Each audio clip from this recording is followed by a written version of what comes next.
Welcome to the Bookers Alliance podcast, where we hold the pencil and the pencil is power. Coming at you right now is your host, Marky Mark, along with the man, the myth, the legend, Frank Donaldson. Join us as we discuss the ever-changing landscape of professional wrestling. So hang on tight, you jabronis, and enjoy the ride. Welcome in, everybody. Thank you for joining today's episode of the Bookers Alliance podcast. We got a good one for you today. Kind of a where are you mystery kind of conundrum going on today. What you got, Frank? Oh, well, I'm interested to find out what we're talking about today too, because I mean the character that we're going to be looking at, I'd like to know where he is myself. So. Hopefully we can uncover some truths today here. Yeah. So we want to talk about where are you, Bray Wyatt? Where are you, Bray Wyatt? The where have you case gone? Of the lost soldier, Bray Wyatt. Where have you gone? You know, last we've heard, you're out due to an injury. You're not feeling well. What is it? What's going on? Oh, him sick. Him sick, maybe? Yeah, I guess. I don't know. Yeah. Maybe he's just at home enjoying them babies. It could be. I mean, I ain't mad at him, at home doing the JoJo thing. Ain't nothing wrong with that. But, I mean, the reason we're doing the episode, though, is sure, that may be some of it. There could be injury. There could be, family life. I tend to believe they have no idea what to do with him. And they're just at a loss. And at this point, they're like, you know what? Until we can figure out something for you, just kind of got to sit at home. So I think the writers called him, what was the guy's name? The people power guy, Oh, Johnny. Yeah, there you go. Johnny. John Laurinaitis. I feel like before Johnny was removed, he called Bray and said, "Whoa, Bray, creative ain't got nothing for you." And they just sent him on his way home. That's just what I feel like. Creative just does not know what to do with him because they've been all over the place with that character. I think that's why he's at home. I mean, again, we may figure out something else in the conversation, but that's what I'm thinking. I think they're just at a loss, and instead of letting him go somewhere else, they're like, you know what? We'll figure it out. Yeah, so let's take it back a little bit. Let's rewind. Let's go back in time. Let's talk about the Bray Wyatt, the character of Bray Wyatt that came up through NXT, that debuted on the main roster, the Wyatt family faction leader, as you will. Not Husky Harris, right? Not Husky Harris. Okay. No, checking. Not Husky Harris, unfortunately. Just checking. or fortunately for him. Yeah, definitely fortunate. That character wouldn't have made it. No, that was a character killer right there. That was a career killer right there. Yeah, that was Husky that Harris. was the gobbledygoober there. Yeah, it was cool when they were doing the whole, we're trying out for WWE and we're in the Nexus and call it whatever you want then. But yeah, when you're on your own and you got to stand there as a character and call yourself damn Husky Harris. Yeah, no, you call yourself unemployed is what you call yourself after that. So as he came up through the Wyatt family, the faction leader, the Louisiana swampy voodoo man, if you will. Yeah. Duck Dynasty. No, not Duck Dynasty. I feel like they stole all out of Duck Dynasty. that whole swamp people thing. Yeah, they stole the look. He didn't wear enough camo for Duck Dynasty. True, he went with the Hawaiian shirt. Yeah, he did. He had his own take on it, but yeah. All right, so we had that iteration of Bray Wyatt, and then all of a sudden, out of nowhere comes the Fiend. Well, remember Bray went away. Bray wrestled Undertaker. He lost. Right. The Wyatt family kind of disbanded. Broke up. They came back as the Bludgeon Brothers, and Bray was just kind of gone. He was just out there doing his own thing. Doing who knows what. But he reinvented himself when he came back, and that was what we thought was a good thing. What a reinvention it was! Yeah, never seen anything like that character. Definitely not. First things first. The whole package and presentation of his character was top notch. Yeah. It was stellar. It was in the vein of thought of the way they brought in like the Undertaker originally. Correct. Where they did the kind of vignettes that they used, the old school vignettes, and just the talking, and it had that creepy factor to it. Like, what is this? What are we getting here? The mask, the music, the lighting, the outfit, the lantern change. Instead of the lantern, it was Bray's head with the lantern in the mouth. I mean, just amazing. Just an amazing character change all around. And then the fact that the character was invincible. I mean, he didn't feel pain. He couldn't be hurt. And again, that was a blessing and a curse. Yeah. And, we'll get into that as we go. But like you said, it was, he was beyond superhuman at this point. He was beyond what the Undertaker was. I heard it said that when matter of fact, Undertaker brought this up in an interview recently. He said Bray needs to be the old Wyatt family character. Old Wyatt family character. Because he painted himself into a character with the Fiend where he was unstoppable. I mean, even Undertaker, when Undertaker was at his most supernatural, he was a guy, that just happened to have supernatural power. You steal Paul Bearer, you steal his urn. He had a weakness. Yeah, there was some vulnerability to him. The Fiend did not have that unless you're Goldberg. I mean, if you're a 55-year-old Goldberg for some reason, you could take him out with no problem. Less than 10 minutes. Also got to take a moment to share my favorite story ever as a wrestling fan. And if my son is out there listening, I apologize in advance for telling this story. But he was deathly afraid of the Fiend character. Oh, yeah. Deathly Those afraid. Were good times. Good times. Good times. Couldn't stand it when Fiend came on TV. Couldn't stand it. So Night of Champions came to the Charlotte area. We went to go watch the pay-per-view in person. The whole night, he tells me, Daddy, he's not coming out. He's like, Daddy, I don't want to see him. Tell me he's not coming out. And we all kind of knew. Oh, yeah, we knew he was as fans, we knew he was coming. It was just a matter of when. When and how. So the whole night, nothing ever happens. Every time the light goes out, though, my son would be like, Daddy, where's he at? Daddy, I know he's coming. Daddy, where's he at? And then at the end of the night, Seth Rollins makes it to the top of the entrance ramp. Lights go out. Yep. The Fiend's screechy little music hits. And then out of nowhere, lights come back on. Seth is laid out at the feet of the Fiend with the Fiend having Seth's head in his hands. Like, I'm about to decapitate this guy. And my son busts out in tears. He wet himself. Now, as a dad, I found that part, mutually amusing. And I felt for the little guy. Again, blessing and a curse. Right? It was like the best moment of your life and the worst moment of your life all at once. Little dude cried from the arena all the way back to the parking lot. But I had to share that story. One of my favorite stories as a wrestling fan. Awesome. But, that just tells you, though, how impactful that Fiend character was. I mean, how many characters. That's how it used to be when The Undertaker was around originally. I remember back in 1991, The Undertaker would walk to the ring, and I mean, you'd see kids in the audience crying. I mean, they'd be bawling, scared to death. Yeah. So, for a character to be able to do that 30 years later, now that's saying a lot because, with technology and movies and the things kids see nowadays, I mean, very true. I'd be more scared to go to elementary school than I would be to go to a wrestling event. But there's some truth in that. Yeah, but the fact that, I mean, he had this kid who was smart, he was smart enough to the bit. It's like he'd never watched wrestling before. Right. He kind of knew what was going on and was still scared to death. I mean, that means that guy was really doing that character the way he needed to do it. Yep. And then out of nowhere, the man that was selling the hottest merch at the time gets fired. Yeah. I mean, and that kind of leads into what we were alluding to a little bit ago. I feel like they just painted themselves into a corner with this character because he was unbeatable, unstoppable.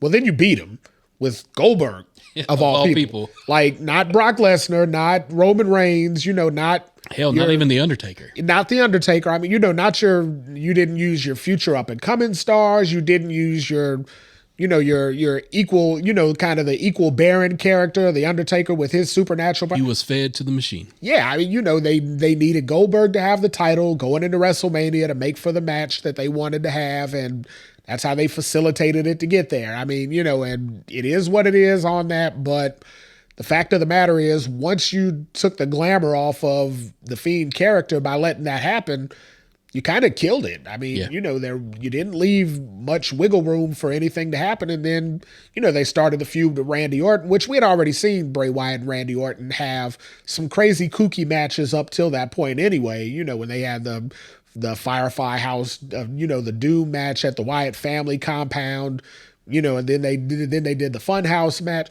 You'd already had... Then they did the Inferno match. Yeah, then they did the Inferno match. So you'd already had some gimmick matches with those guys. So, it works to use that. But fact of the matter is, the loss to Goldberg took the glamour off of the Fiend character. Mm-hmm. And then after, like you said, he got fired. So when he came back, they didn't want to use that character again, which made sense because, of what they had already done with the character. But I feel like what they brought back wasn't necessarily a better iteration. I feel like they were going right back down the same path that they had started on, just, maybe with a new paint of coat, as some would say. Or a coat. So let's shift gears and move into that part of our discussion. He went away again, was gone for a while. Yep. A long time. Yep. And then all of a sudden, a mysterious QR code and white rabbits start appearing.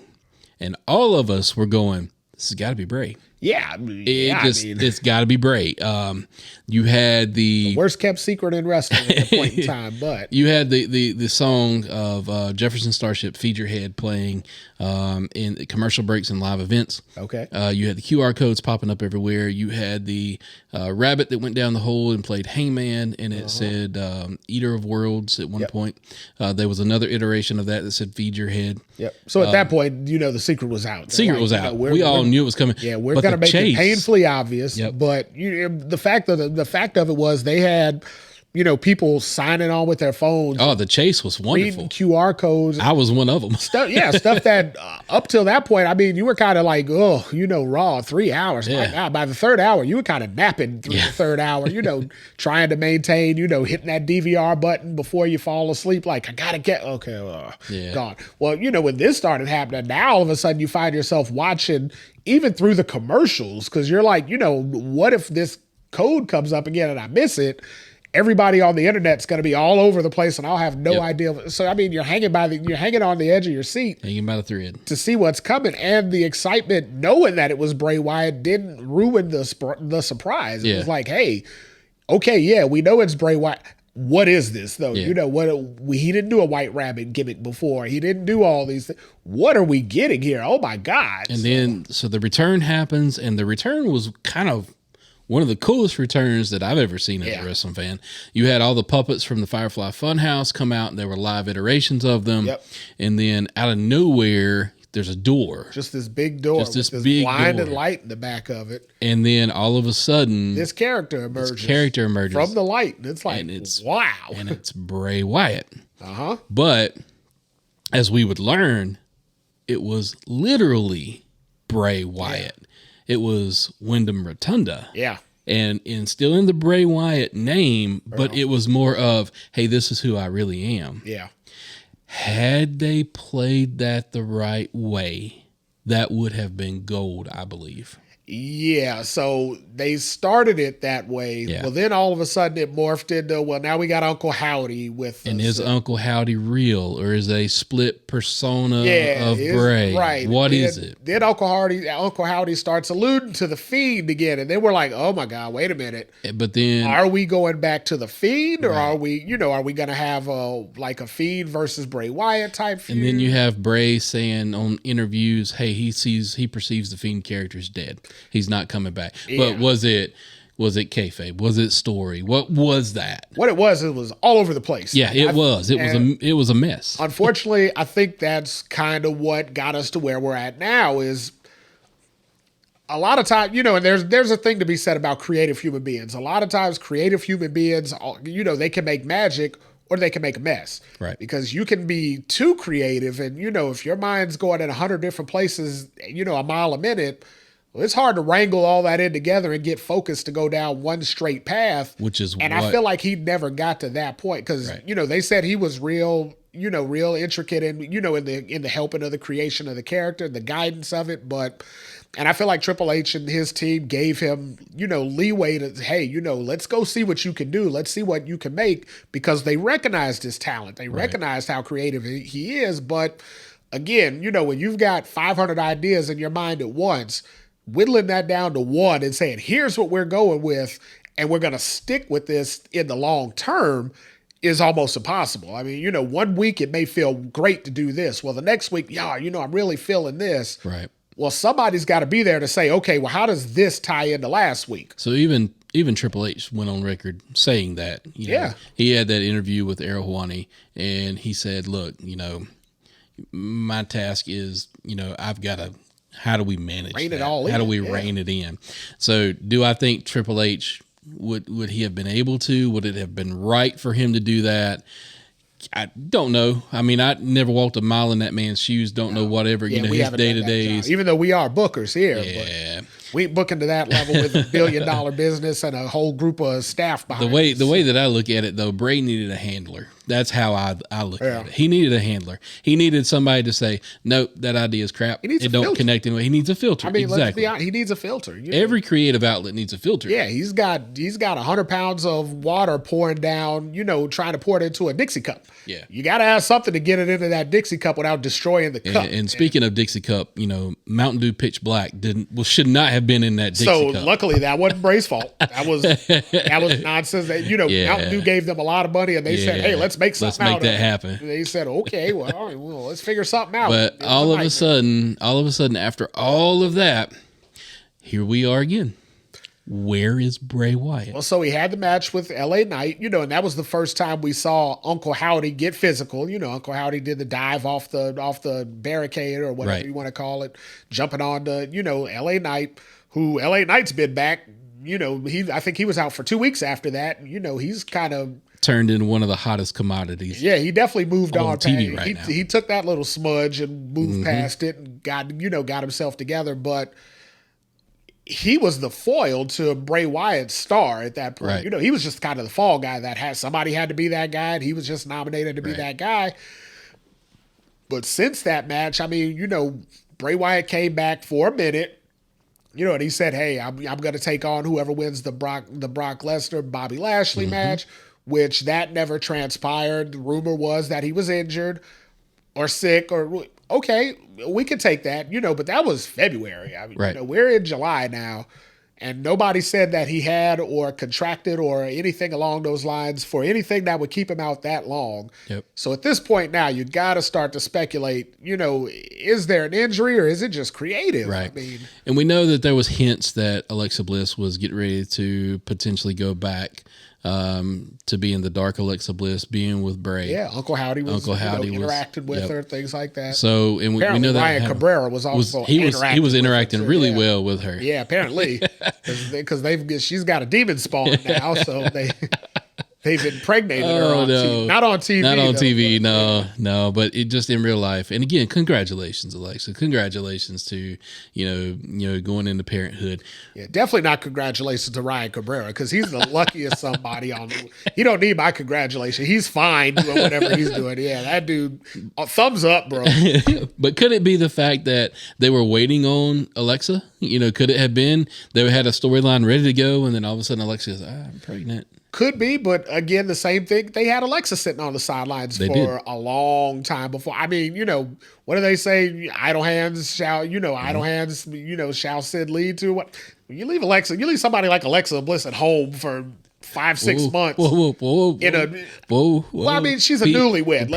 We're PG. Right, it's PG, but I mean, she's a newlywed. It's just the circle of life. Yeah, she's a newlywed. She ain't really got nothing to do. Ryan Cabrera ain't putting no albums out right now, so they're kind of just sitting at home. They had some downtime. Yeah, they're sitting at home. They're rich. They got a lot of money. They got a lot of free time.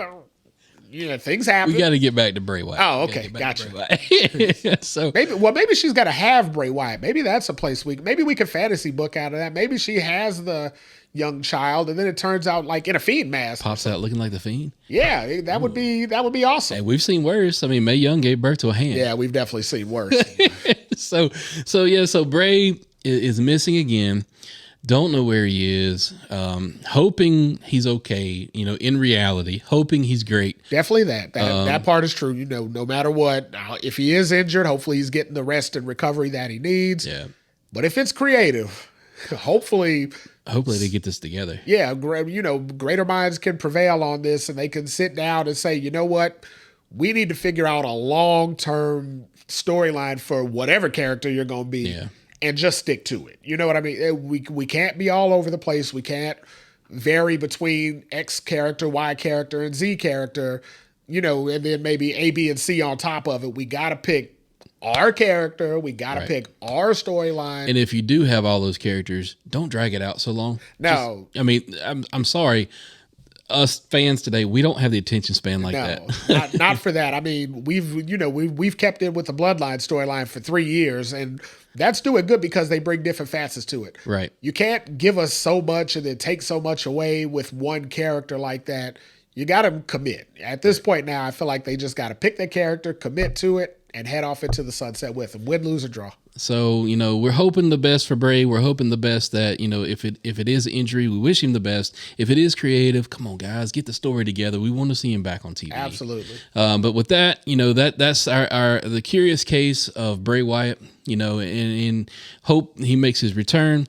Drop us a line on our social media posts. Give us your thoughts on what's going on with Bray. Hopefully the guy's doing well. And with that, everybody, we're going to wrap our show today. Thank you for listening, and we bid you adieu. And shout out to Alexa Bliss with a "Let Me In." Today's podcast was produced by SBP. You can find our podcast on all major podcast platforms. Also connect with us on our social media accounts. Search for The Bookers Alliance on Facebook, Twitter, and Instagram.